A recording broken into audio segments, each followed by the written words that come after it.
ஸ்ரீ குருப்யோ நமஹ. தெய்வத்தின் குரல் மூன்றாம் பகுதி 303வது தலைப்பு. நவநீத கிருஷ்ணன் வடபத்ரசாயி. தொடர்ச்சி.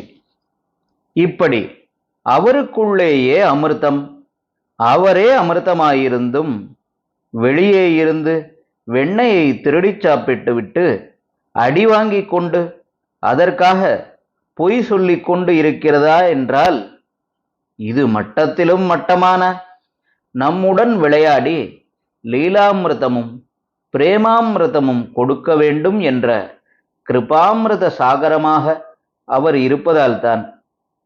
எப்போதோ பிரளயத்தில் வடபத்திரசாயியாக வந்தவனை நவநீத கிருஷ்ணனாக எப்படி சொல்லலாம்? யோசித்தால் இதற்கு காரணம் தெரிகிறது. மகாவிஷ்ணுவுக்கும் கிருஷ்ண பரமாத்மாவுக்கும் துளி கூட வித்தியாசமே சொல்லப்படாது. அவதாரம் என்று சும்மாவுக்காகத்தான் சொல்லுகிறது. அவர் அசல் மகாவிஷ்ணுவேதான். கிருஷ்ணஸ்து பகவான் ஸ்வயம். இன்னும் சொல்லப்போனால் மகாவிஷ்ணு என்று சொல்லுவதும் கூட அவரை குறுக்குவதுதான்.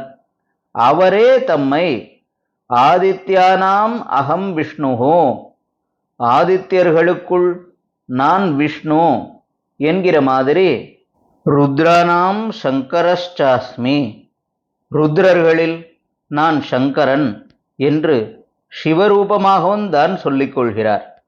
ராமன், ஸ்கந்தன் எல்லாமே நான் தாண்டா என்கிறார். நான் நான் என்று எல்லோர் ஹிருதயத்திலும் இருப்பதும் தான் தான் என்றே ஆரம்பிக்கிறார்.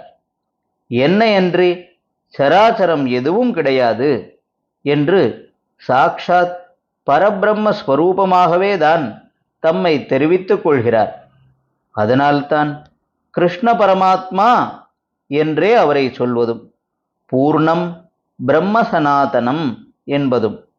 ஆகையால் பாலரூபத்திலே வந்து மனசை கொள்ளை கொள்வது முக்கியமாக கிருஷ்ணருடைய காரியமாயிருப்பதால், இப்படி பச்சை குழந்தையாய் அவர் பச்சை இலை மேலே மனமோகனமாக மிதக்கிற போது அவரை கிருஷ்ணனாகவே நினைக்கிறோம்.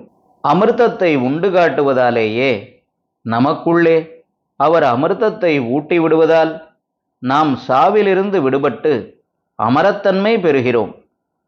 அதனாலேயே அவரை இந்த ரூபத்திலே அமரமான முக்தி நிலையை தரும் முகுந்தனாகச் சொல்லுவது. இந்த முகுந்த நாமாவும் முக்கியமாக கிருஷ்ணனுக்குத்தான் உண்டு. ஹரஹர சங்கர, ஜெய ஜெய சங்கர. தெய்வத்தின் குரல் மேலும் ஒலிக்கும்.